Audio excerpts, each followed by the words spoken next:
আমার ছোট ভাই ও ডিসি অফিসে জব করত, কিন্তু নিজে প্রতিষ্ঠিত হয়েছে বটে, এখনো বিয়ে শাদী করেনি। আর আমার নাম শাইলা। আমি একটা ঘর ফেরত মেয়ে, দুইটা সন্তান সহ স্বামীর সংসার থেকে আমি বাবার বাড়িতে এসে বসবাস করছি।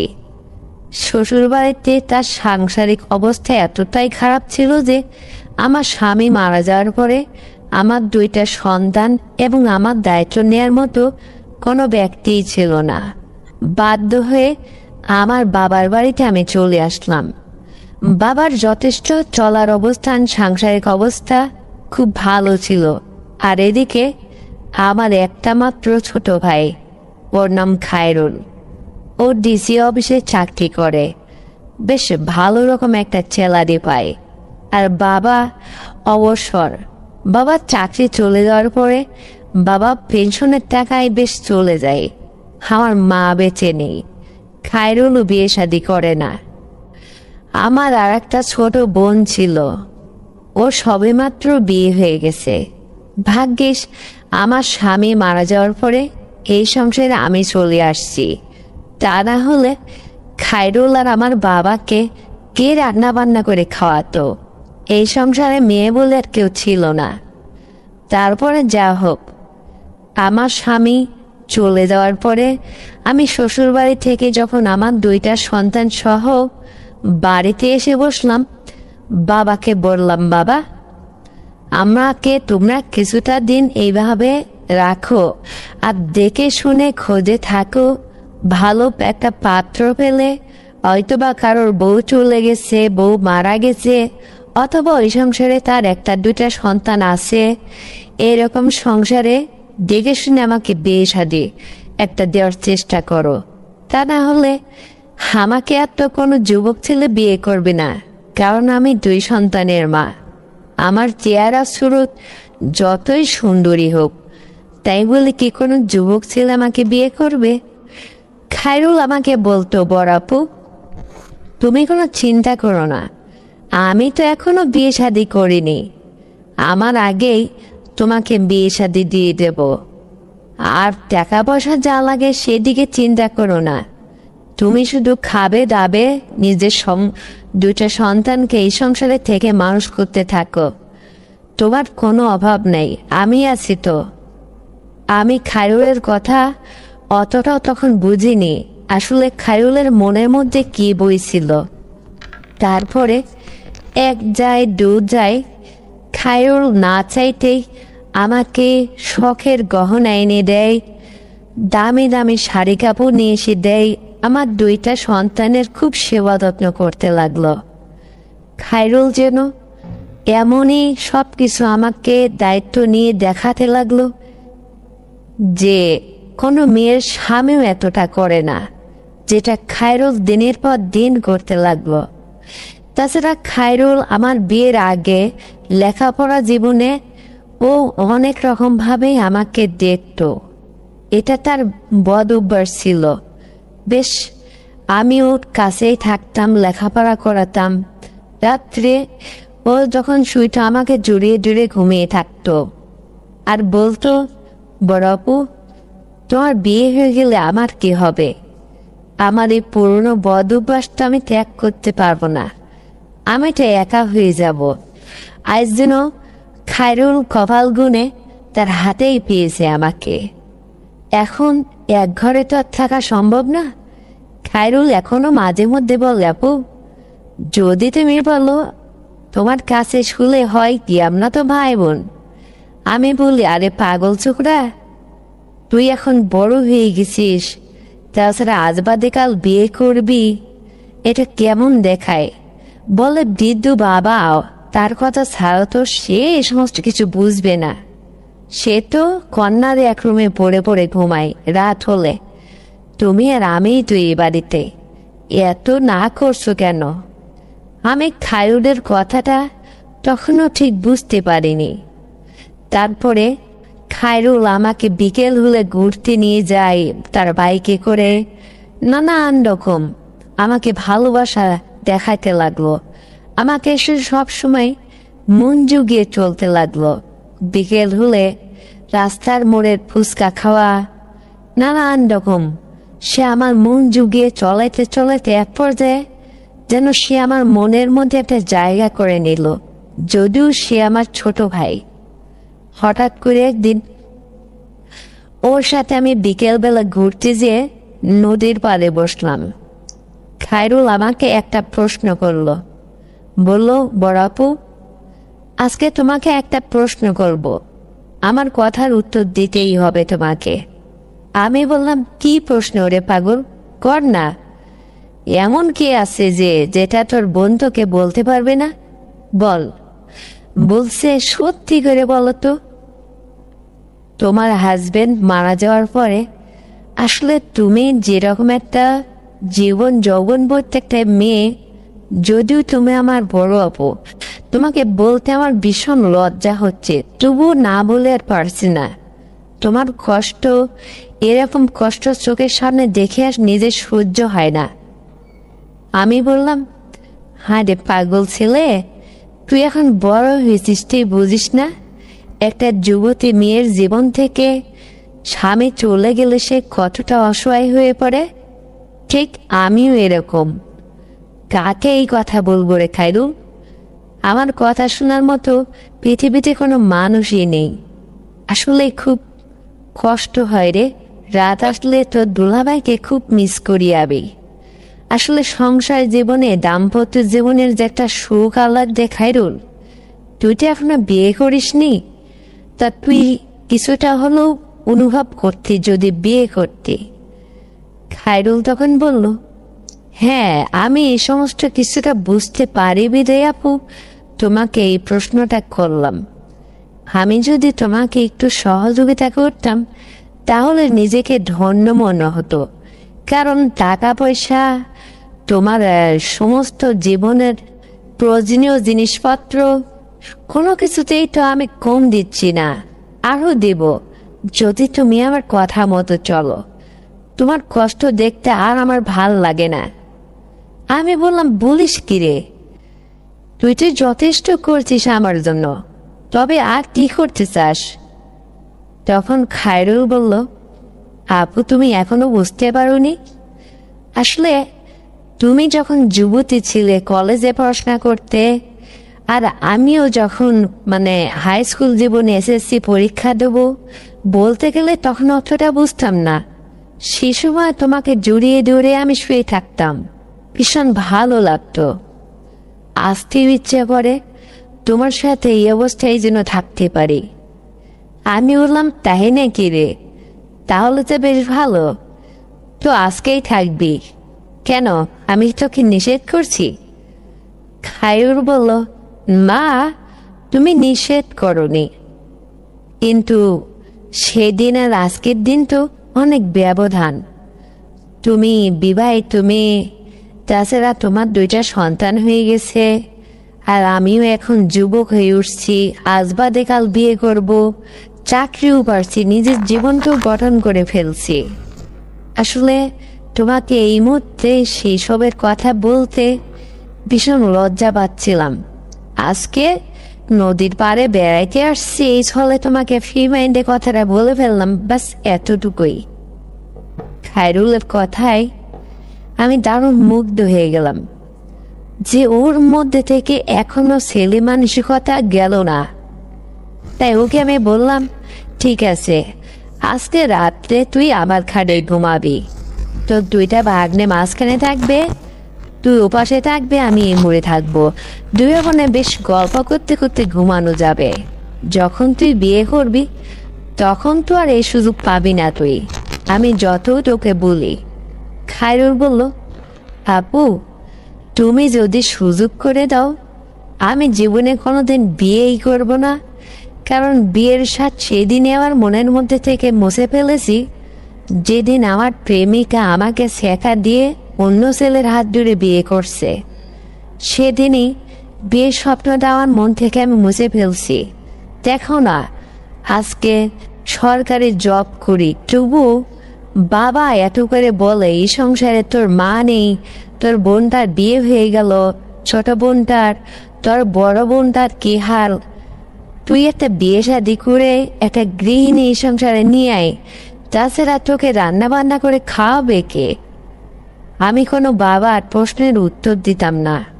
ভাগ্যিস তোমার স্বামী মারা যাওয়ার পরে তুমি এই সংসারে চলে আসছো, তা না হলে বাবার চাপে পড়ে আমাকে বিয়ে করতেই হতো। আপু, তুমি আমাকে বাঁচালে, এই জন্য তোমাকে আমি সারপ্রাইজ দিতে চাই।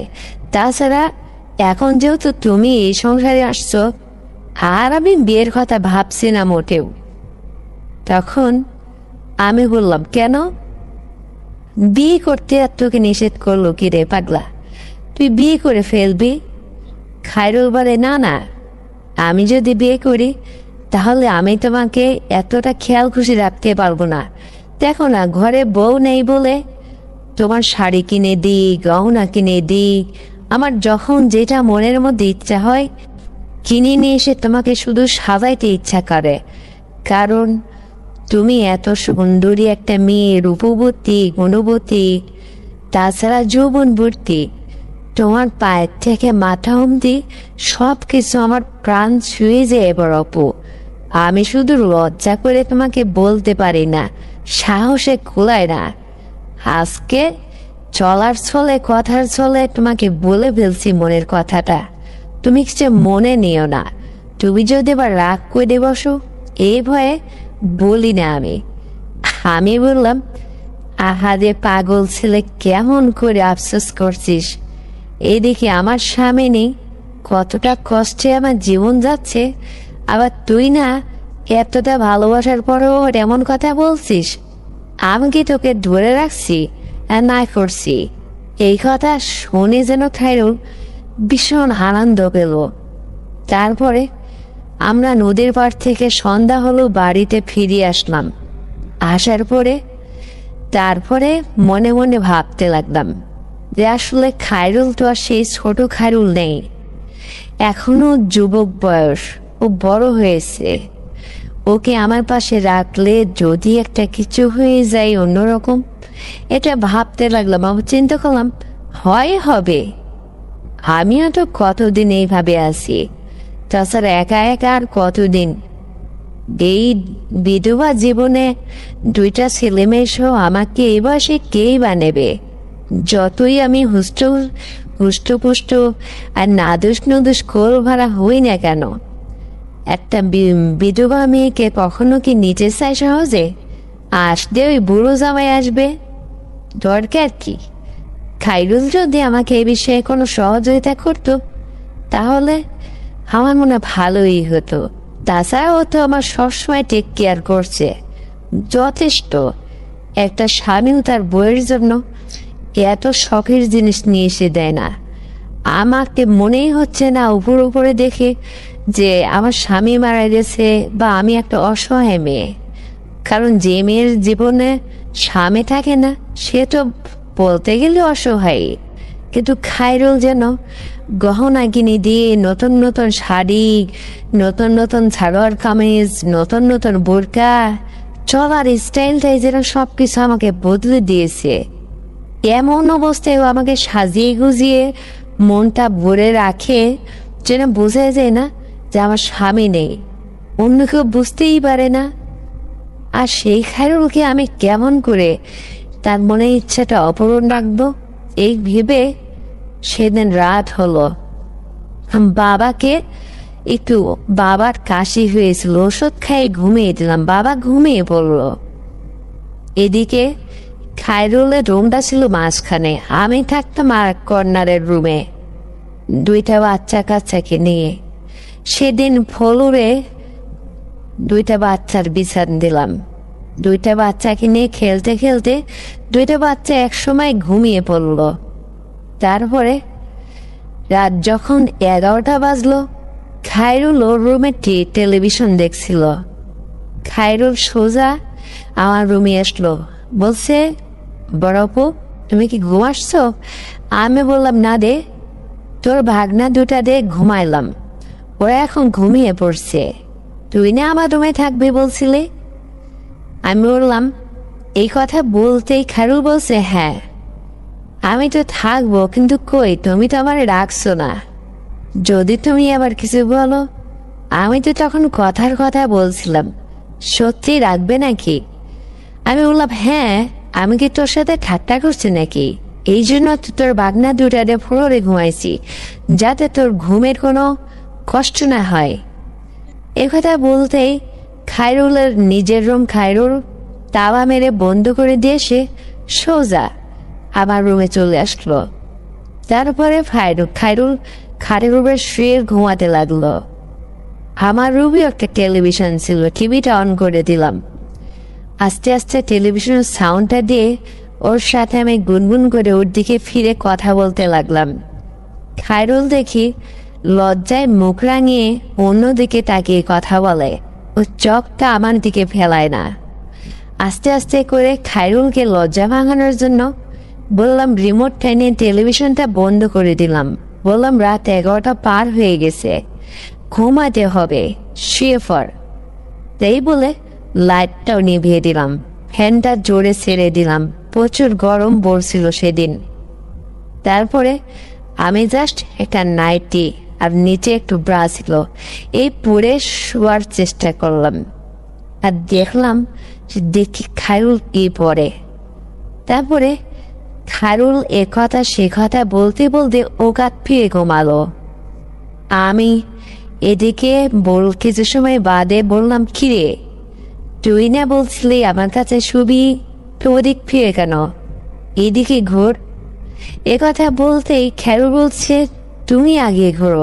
আমার ভীষণ লজ্জা পাচ্ছে বড় আপু, তাছাড়া তুমি আবার বড় আপু, আমি সব কাজে যেন ভীষণ লজ্জা বোধ করছি।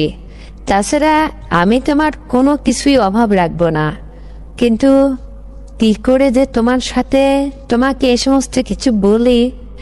খায়রুলের এই সমস্ত শুনতেই খায়রুলের কলারটা ধরে টান দিয়ে আমার ফিরে ফেরালাম। তারপরে যেন খায়রুলের লাশ ভেঙে গেল।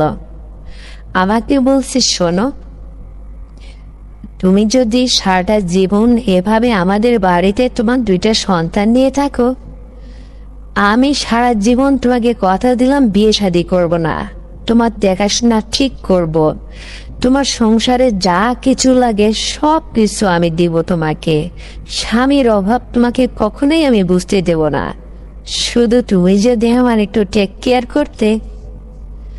আমি তখন বললাম, ওর নাকটা টেনে দিয়ে বললাম, ওরে ছোকরা, এখনো কি তুই বুঝিস না? আমি তো তোকে সব কিছু দিয়েই দিছি, তবে অমন করছিস কেন? এমন হাল করছিস যেন কোনো কিছু তোর অভাব রাখছি যে আমি নে। এই কথা বলতে যা খায়রুলের শুরু হয়ে গেল, এ কথা সে কথা জুড়ে জুড়ে আদর। ওর আবার ঠোঁট খাইতে খুব ভালো লাগতো, ভীষণ করে 10 মিনিট পুরা খাইতো, লিপ কিস করতো, সুন্দর ভীষণ মাথায় বলে আদর করতো, ভালোবাসতো। বুকে জড়িয়ে জড়িয়ে শুয়ে থাকলো খায়রুল।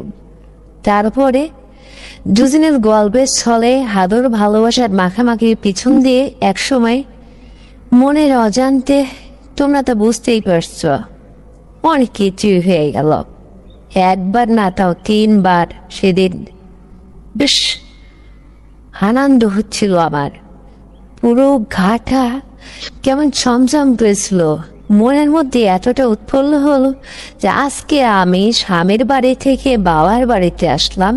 ভাগ্যিস ছোট ভাইটা আমার বিয়ে করেনি, কিন্তু সে যে তার চাকরির আয় রোজগার করা টাকা দিয়ে আমার সারা জীবন এতটা টেক কেয়ার করবে, এতটা দেখাশোনা করবে, আমার না চাইতে সব কিছু চলে আসে, আমি মহা খুশি।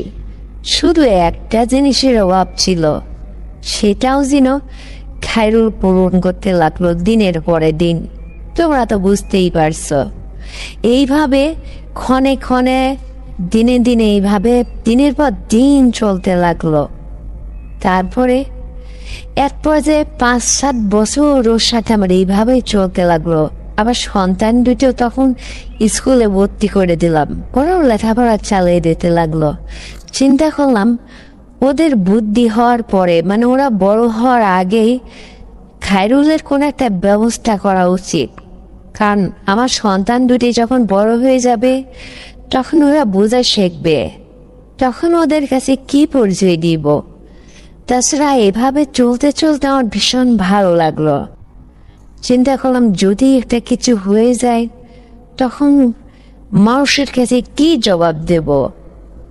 এটা নানান রকম সতর্কতার সাথেই থাকতে লাগলাম। এক পর্যায়ে আমার বৃদ্ধ বাবা সে দুনিয়া ছেড়ে চলে গেল।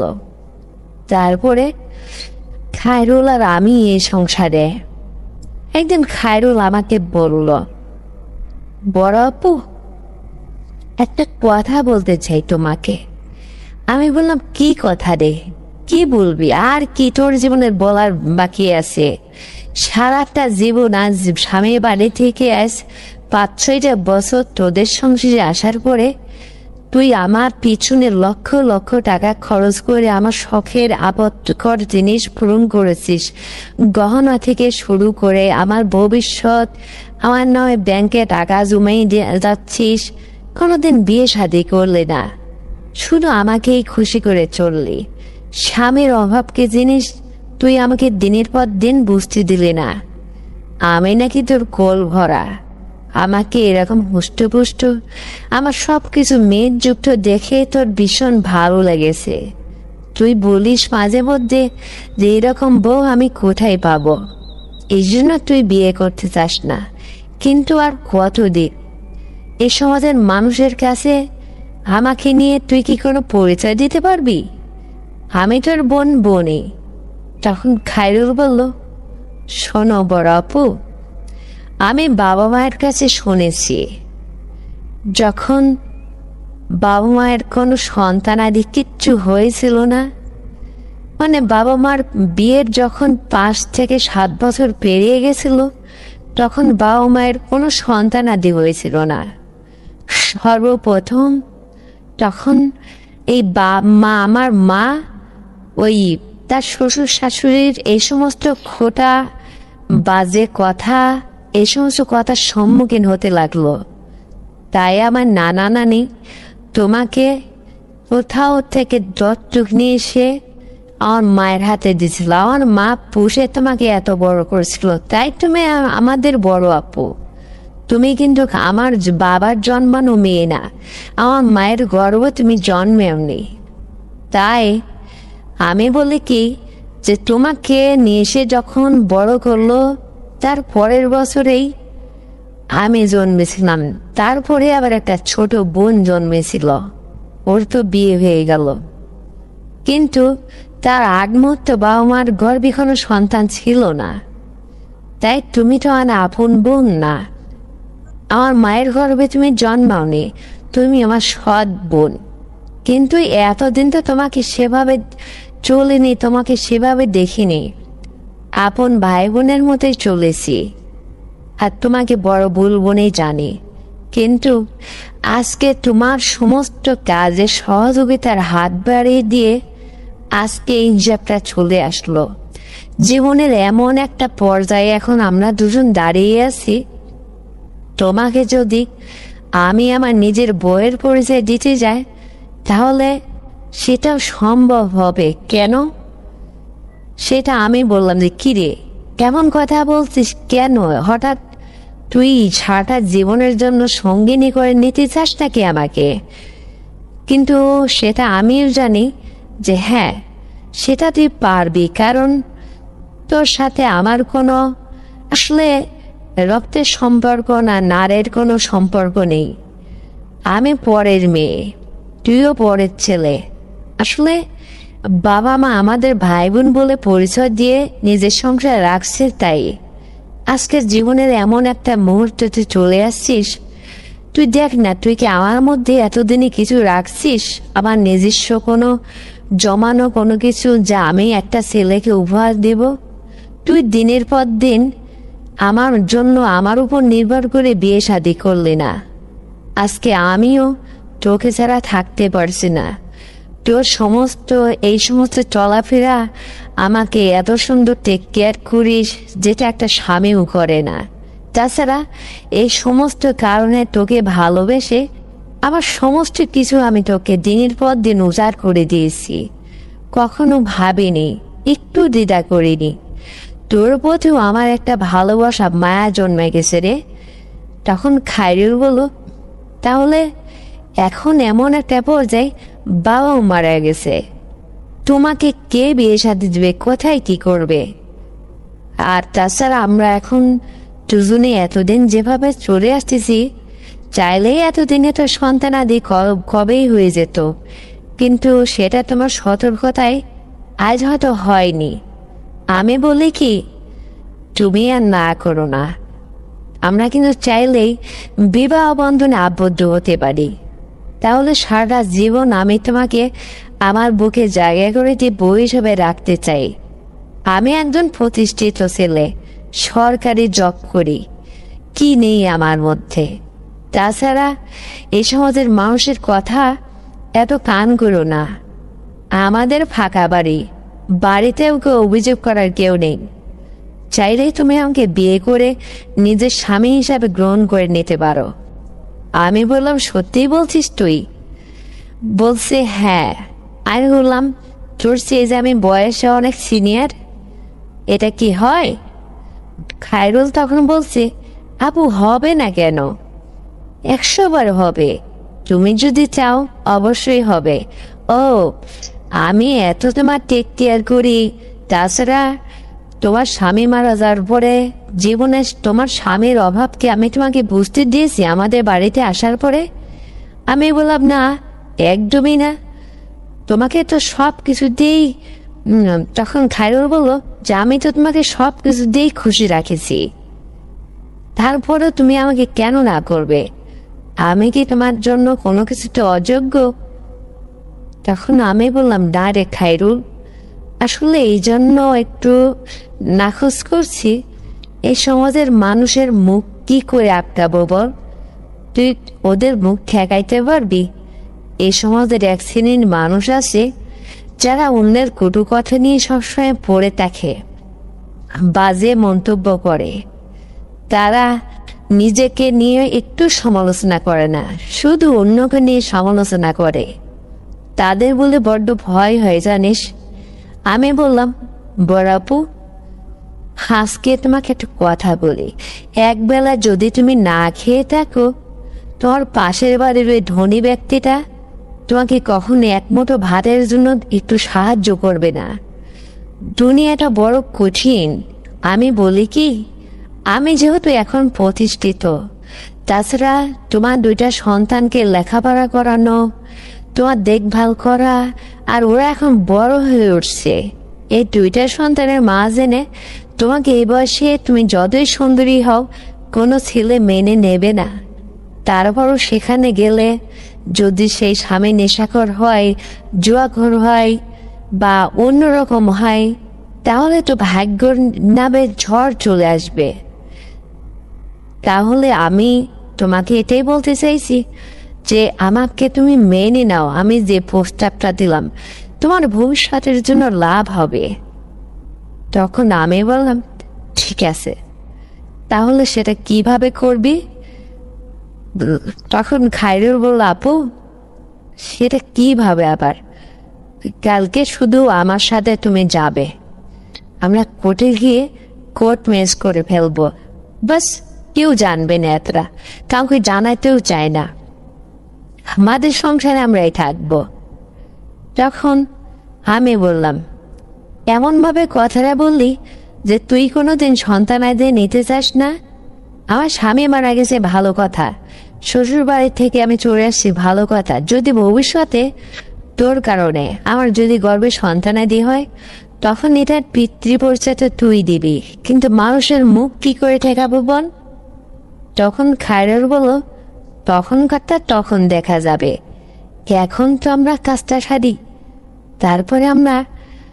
খায়রুলের কথায় সেদিন বিয়ের সাথে দুজন করে আসলাম কোর্ট ম্যারেজ করে। খায়রুলের আমার সেদিন শখ করে বাসর রাত শুরু হলো। তারপরে বাসর রাত্রে খায়রুল সারা রাত আমার সাথে গল্প গুজব আর মাঝে মধ্যে ওই সমস্ত বেশ আমাকে আনন্দ দিয়েছিল। এতটা ভালো খায়রুল আমাকে করতে পারে ভাবতে পারি না বন্ধুরা। তারপরে খায়রুলের সাথে আমার বিয়ে হওয়ার 1 বছর যেতে না যেতেই আমার গর্ভে সন্তান আসলো। আমি গর্ভবতী হলাম। তারপরে সন্তান ভূমিষ্ঠ করলাম। খায়রুল সন্তানের পিতৃ পরিচয় দিল। খায়রুল আমার স্বামী হয়ে গেল। তারপরে ওই সংসারে খায়রুলের সাথেই আমার সারাটা জীবন কেটে গেল। তারপর ঠিক 5-6 বছর যখন ওভার হয়ে গেল, আর একটা সন্তান হলো। আমার পূর্বের ওই ঘরের 2টা সন্তান, আর খায়রুলের ঘরে এসে বিয়ের পরে আবার 2টা সন্তান। মোট 4 সন্তানের মা হওয়ার পরেও যেন আমার চেহারা, শুরু, যৌবন জীবন একটু টোর খায়নি, একটু নড়েনি। খায়রুল বলে, তোমার সে আমি বয়সে জুনিয়র, এখন তুমি আমার বউ। আমাকে তুমি সারাটা জীবন একদম পার করে দিতে পারবে। তুমি আমার একদম কোল ভরা। আমি তোমাকে পাওয়ার পরে এতটা খুশি হয়েছি, পুরো মনটা ভরে গেছে আমার। জানি না তোমার মতো এরকম সুন্দরী মেয়ে স্বামীর ঘর থেকে ফেরত না আসলে আমার জীবনে হয়তো আমি বিয়েই করতাম না। যা হোক, খায়রুলকে আমি খুশি করতে পেরে আমি নিজেও খুব খুশি ছিলাম। তো বন্ধুরা, আমার জীবনে ঘটে যাওয়া এই ছোট্ট গল্পটি তোমাদের কেমন লেগেছে? যদি ভালো লেগে থাকে তাহলে অবশ্যই চ্যানেলটিকে সাবস্ক্রাইব করবে, ভিডিওতে লাইক দেবে, আর শেয়ার করে তোমার প্রিয়জনকে শোনার সুযোগ করে দেবে। আর হ্যাঁ বন্ধুরা, আগামীকাল এর চেয়েও সুন্দর গল্প নিয়ে আসার চেষ্টা করব। ততক্ষণে সবাই তোমরা ভালো থাকবে, অপেক্ষায় থাকবে পরবর্তী ভিডিও পাওয়ার আশায়। আজ এ পর্যন্তই। Bye bye.